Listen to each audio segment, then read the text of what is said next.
Listen, Never in my life associated the word boring with baseball. we know what's up. Me? Yeah. Famous? Yeah. And I'm like giddy over there smiling like, we're about to win this shit. Did everyone give you crap? Give me a good host story. I'm not picking it up. We both love the game. We talk about it every day. Getting on baseball. Having some popcorn, you're fooling around your phone. I'd have to wait in line for 3 hours. Hang on, because it's about to be a wild ride. All right, there's no human being on the planet I'd rather be talking to Mike Napoli. That's a lie. No, it's not. You know it's not. Every single time that we've talked, it's true. Every single time. And last time we talked, I had vowed to you that you were going to be our number one, make this guy a manager candidate. Well, what happened? Well, you disappeared. Oh, okay. You chose to disappear. With your Japanese baseball isn't boring, you said, okay, you know what, I don't want to do another podcast to keep the momentum going. I'm just going to do my thing. I'm going to land in Cincinnati and keep the ball rolling. But you know what? That's not stopping me, Mike Knapp. That's not stopping me. I am going to say this, and I mean this from the bottom of my heart. You are going to make a great major league manager. Why do you think that? I'm glad you asked. Yeah. I like when people ask me questions on this thing, because I was thinking about this. Because, I could just say this and be like, oh, well, he's on the podcast and I'm just saying it. I know him, I'm just saying it. No, I actually believe it. Because number one, you have been under the mentorship of some of the greats. Obviously, Francona now. You did Ross, you did Council, you played for a bunch of guys. I think that's a very important part of it. Mm-hmm. And I also go back to people who I have talked to who have said the impact that you have had on them when it comes to coaching. And we can talk about your $1,500 sunglasses, sure. And we can talk about, the fact, that you have almost as many tattoos as I do. By the way, you like my tattoo, don't you? Yeah, it was nice. It's you know who nice. did it? It was well done. Mr. Cartoon. You ever heard of Mr. Cartoon? No. We'll talk about it. Okay. He only does celebrities. Oh. Yeah, in L.A. So you're a celebrity? It's on the Wikipedia page. Okay. Yeah. Beyonce, Eminem, Joe Kelly, Rob Bradford. We got it together. Anyway, so that's the basis of why I think it is. And and a big part of it too, Nap, is also communication. I think communication's become more important than ever. Yeah. Anyway, so tell me where I'm right, tell me where I'm wrong. And this is, again, you can. Yeah, I don't really like talking about I should be a manager, but you can talk about the importance of the things that I said, right? Yeah, it is important. You definitely got to be able to communicate. You got to be able to bring people together. You got to have a vision of how to play the game and how to win. I think I've been through those experiences. I've seen it. I don't want to talk about myself or gloat or anything, but I've been to 3 World Series. Mm-hmm. I've been to the playoffs 10, 11 times. So I know what it takes. I lived it. I brought people together. I loved getting into a clubhouse and bringing the boys together to, go out there and play for each other and not play for themselves. So I don't know. I love that part of the game. It was nice to go into clubhouses and learn from many veterans that I came up with, John Lackey, mm-hmm. Torrey Hunter, mm-hmm. played with Vlad, Darren Erstad. When I was really young, I really had the best veterans to learn from, and Adam Kennedy. Yeah. I had guys that showed me the right way, and I was always wanting to be that person. Right away. Right away. Yeah. I got there and I was like a sucker fish on the shark. I'd follow them around and see how they went about their business on and off the field. And, I just always learned and wanted to be that guy to kind of pass it on, and it just kind of grew into that. So you obviously, you played with Francona, and he's just one of the guys that we're talking about. But, the game changed. Obviously the game was not the same when you played for him, or even when we were with him in Cleveland, that it is now. So when you get dropped into this situation, What have you learned from this situation? I mean, I think the game's never going to change. Yeah. Well, communications, I think, is like top of the list. Yeah. I mean, Tito is really, really good at that. Yeah. You know, he's so genuine, and he really, what comes out of his mouth is what he really means, and it's the truth. You know, he's going to give it to you straight up. And I mean, for me, that's the number one thing that I could take away from him of what I would do if I were to become a manager. You know, just be genuine. Yeah, be genuine, and I think I have been throughout my career, and I think that's what helped me bring people together. Because it was real. I wasn't just doing it just to do it. Like, I wanted people to come together. I just how I always been. But yeah, I mean, there's something about him, just his presence, the way he talks, bringing people together, getting people to believe in a certain way to play the game. And people listen. I mean, he's been through so much, you know, in this game. Yeah, he's going to be in the Hall of Fame. Yeah, he's going to be in the Hall of Fame. He's coming up on 2,000 wins as a manager. Yeah. That's insane. Yeah, it's 10 people that's ever done that. You know, so his voice carries weight. I mean, I watched when he talked for the first time in front of everybody in Cincinnati. It was just like everyone was so. Even young guys who weren't even. But even born. me, like I've lived it. Yeah, yeah. You know what I'm saying? And then when I watched him talk to everybody, I was like that, and I was just paying attention to the room. Yeah. And seeing like how these guys were listening to him, and they were just so like locked in, and it's just. He has a funny way about him.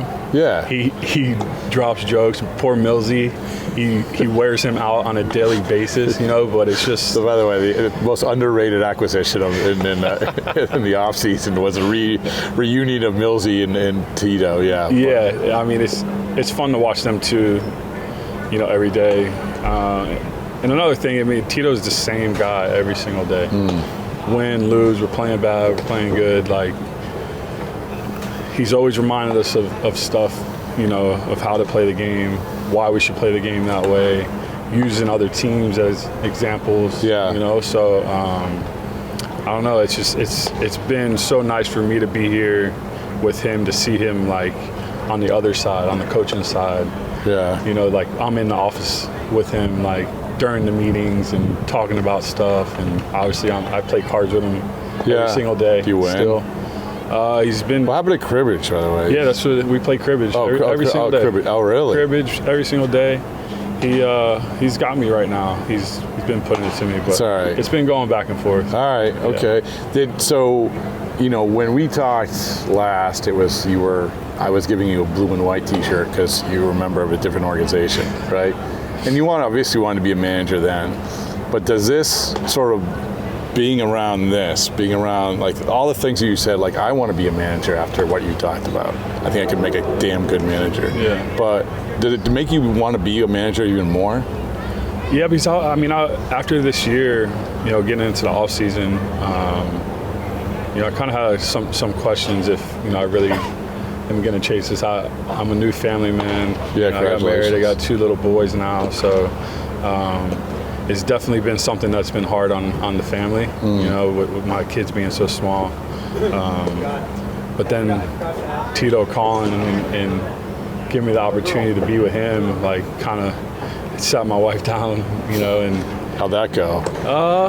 It's been up and down. I mean, she supports me 100%, but obviously she wants me to be home with the family, and a lot of people don't understand how hard it is for the wives and the kids being on their own a lot, having to travel everywhere to come see you, you know. So it's a hard life. It's tough. So, but she supports me in it. She knew that how I felt about Tito. You know, I told her, you know, what he meant to me, and the opportunity to be with him, to, you know, see if I can really do this and learn from him. So it's also like, to go back to it, like, it's also a step toward your ultimate goal. Like, I'm not speaking out of school where they said, you know, the ultimate goal is to be a manager. I would imagine, right? Yeah, I mean it's kind of why I'm doing it. I mean, I've been really fortunate in this game to make enough money to not have to do this. So yeah, I mean, the ultimate goal is to become a manager. But if things look like they're not going to go that way, I mean, I'll probably step away and be with my family. So that's why I think this opportunity being with Tito, on an everyday basis and being part of his tree is that carries weight. So. The tree is like a very real thing. I mean, obviously, holy crap, the job that Cashy's doing, Tampa, right? Yeah. I mean, he's been doing it now for a while, but it started somewhere where the Tito Tree, and he was even the bullpen coach, right? Yeah. For a year. Yeah.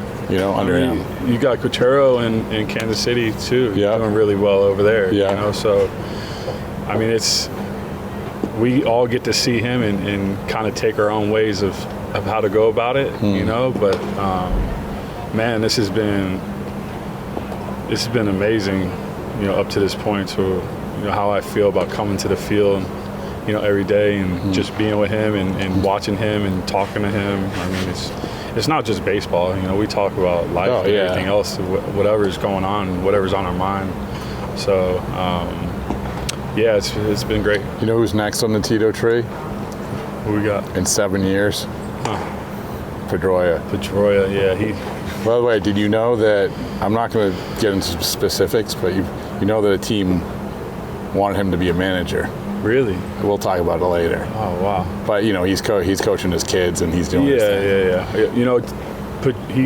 He came to spring training this year and spoke to the guys. Yeah. And, how was that? Man, it was amazing. I mean, he was all Pedroia. I mean, he gave everything to these dudes and talked. I mean, it seemed like 45 minutes of just talking about the game and times he struggled and, when he first got to the big leagues and how he struggled and how to go about it, and talked about our 2013 team and what it takes. And he just went on, and it was so cool to watch him talk because he grabs the room too. You know what? I think one of the common threads with you guys it goes back to being genuine. Like listen, everybody's different, right? Yeah. Like it was amazing where when you were hanging with Pedroia, you couldn't have been in two different worlds in your life. No, we were, and that was actually one of the things he was talking about in the clubhouse about how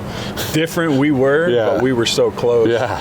It doesn't matter what kind of background you got. It's a great analogy. But it's just goes to show you when you step into the locker room that we were so connected, but we were so different. Yeah, but you were you were genuine. Yeah, you were genuine. You had the right motivations. Yeah, I could see that, and even again being around David. Okay, David's David. Yeah, but he's David. Yeah, right. Well, I think that team had so many different crazy personalities, but it was somehow we were all alike in the way we played the game and wanted to win. Yeah.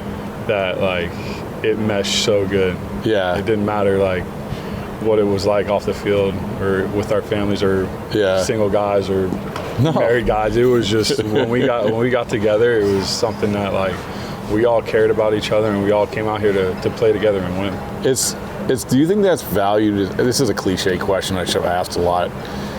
Do you think the clubhouse, that dynamic is valued as much as it should? I think that some front offices will say they do, but they don't. No, I don't think it is. Yeah. It is valued, really. I mean, you can go and sign a guy not knowing what kind of person he is, in the clubhouse, and it could be terrible for you. Because terrible for the team. It's a good spin rate or whatever. But I mean, I'd rather take a guy that has a little less spin rate, but is a good teammate and going to help you win, together. I mean, there was over with the Red Sox, that was brought up a lot. Honestly, lately, when the Devers stuff was going on, it was okay, and this isn't the fault of the guys who were in there. It's just where you're at in different careers. My point is, if that was a 2013 Red Sox, there would be numerous sort of conversations with players. And I'm just using that as an example, but I think that's impactful. The messages are sometimes so much more impactful coming from the players. Yeah, so going to that, I think with how young the league is, and there's not a lot of veterans that have been there and been through it so much. Like, you got young guys policing young guys. That's kind of tough. Like, you know, like you're gonna get a guy that has 2-3 years trying to come tell a guy that has 1-2 years that, like, hey, this is not how we're gonna do it. Like, it's kind of tough, though. you know. And they mean well. They mean well. So, like, I think you have to kind of get your guys, veteran guys. I mean, a lot of teams that are really good they got some veteran you know, leadership. clubhouse I walk into, like the Phillies, I always thought, like, it's just, hey, a bunch of, kind of like you guys, a bunch of not to be that you have to be 30, but a bunch of sort of guys who know who they are, what they are. But what you just said. But, like, I guarantee you, they get a young guy that comes in there. Yeah. They're gonna put their arm around him and show him the way they do it, and that's just culture, really. You know, that the culture there is like, hey, we're here to win and do what you're capable of. You know, like, play the game the right way. So what you said, though, is so true. Just you saying it, like, well-meaning young guys trying to say, hey, I'm going to be a leader, because maybe they were a leader in high school or college, but it doesn't. No, you got to grow into that. Yeah. I mean, I didn't come into the league and stuck my chest down and was like, hey, Torrey Hunter, get over here. This is my team. Yeah. No, I watched them and I learned from them. I watched how they handle certain situations, you know, and I took little things from everybody and tried to, you know, bring it into who I was going to be, and eventually I got there to be that leader because I learned from them guys. You know what I'm saying? Coming up, and I wanted to be that guy for the next young guy, to teach him to kind of come up and do the same stuff and keep the line moving. I remember Lackey all the time. It was like, you're going to be there one day, you know, and you're going to keep the line Lackey moving. with the Angels Lackey. Yeah. So it's, I mean, him and AK, I mean, they took me under their wing, and man, like, I learned so much from them of, like, how to do that stuff and give back and take care of the young guys in the right way, and push them and get on them when you had to kind of, like, keep the cycle going. I think that one of the things also that you allow is that you're also able to communicate in your current role, right? Like, it's great. You're sort of in between, or at least that's perception. I mean, I saw you hit balls the other day. Yeah. You can still hit. Congratulations. Yeah, thank you. Yeah. It's the first time I swung in a long time. My oblique started feeling a little weird, so I had to shut it down. Oh, really? I just went right into it, hitting curveballs off the machine. Oh, really? I was like, all right. You hit the wall, though, right? Yeah. All right. I couldn't get the ball in the air, man. Right. I know if I hit for like a couple days, I'd be able to do it. But anyway, you still, like, you're playing shape. Your T-shirt size hasn't changed. Congratulations. Yeah, I mean, thanks. We immediately, like, people when I posted a video of you taking whatever throws at first, people immediately, like, say, oh man, like, he looks good. And he brought up the picture of you walking down Boylston Street. He's like, you were probably heavier back then. Like, no lie. Like, it's like, you may be in the best shape of your life. I've taken care of myself since I stopped playing. You know, it's a lot less drinking. I'm a family man now. My ways have changed a little bit. Wow. I'm trying to stay around as long as I can for my little boys. Congratulations. By the way, can I ask you this? This is totally off topic, but I was thinking about when that team was put together at 13, and when you had to readjust your deal. Remember that? Yeah. What was, like? Was there like a thing? Like, because sometimes, my point is that sometimes they make you readjust deals and then the thing never happens, right? Yeah, so like I had some hip stuff going on, like a torn labrum in my hip, and they were just checking in on it, just going through the medicals and stuff, and then they found that I had AVN, avascular necrosis, in my hips. Oh, that's right. Okay. And it was real early stages, so then that kind of voided the contract. They didn't want to go through that, so then I had to renegotiate it, and I got on some medication, and thankfully it didn't really progress. But my point is that like all I know is that you just kept hitting, so it's like Well, I mean, I just kept playing. I mean, I trusted the doctors that, you know, like take this medication. I took some osteoporosis medicine for like a year, and just kept up on my MRIs, see if how I was doing. But yeah, nothing came of it, and I don't have any. And the sleep apnea, you did that? Sleep apnea, went through that. I mean, built me a sleep room in there. Remember that? Yeah. They bought you one? Yeah, pretty much. I mean, really? They built one. Dude, like, so that... I mean, I was sleeping Game 6 before freaking the game. You were? Yeah. Really? Yeah, we came out and took a couple shots and... out of there. Right. Let's go play. Really? Yeah. Wait, shots, sleep room, play. Sleep room, shots, play. Oh, okay. Yeah. Which game was that? Game 6. One clinch that night. Oh, really? Yeah. Oh, wow. Yeah. So I didn't know it was a Mike Napoli sleep room. No, well, I mean, yeah, they pretty much done it up. And I was sleeping, and I did it all year. So your impact... I didn't take the shots, though. Yeah, no shot. Your impact is everywhere, by the way. Like people were saying, oh my goodness, look at the Dodgers have a bidet with Yamamoto. Like, dude, the Red Sox have a bidet since Daisuke Matsuzaka, right? Yeah, we did. The best invention of all time. It is. All right, last thing I asked you, I said a really good Dustin Pedroia story, just because. Really good Dustin Pedroia story. All right. So, like, say we were going into town, getting close to the hotel, and he would eat a Ambien. And I remember one time I guess he was just out of it. This is like off the plane. Yeah, we're in the hotel, and here comes Pee-wee knocking on my door, raiding my mini fridge. Has no idea. Had to walk him all the way back to his room, put him in his room. No recollection. No recollection of it. I think I've heard a version of this story before. Yeah. Where he may have woken up with like tomatoes and lettuces all over. So. I wouldn't be surprised. Yeah. Well, again, it's all going to be in the book. Mike Napoli, manager of the You Name the Team. We're going to keep going, man. Let's go. Nice talking to you. I appreciate it.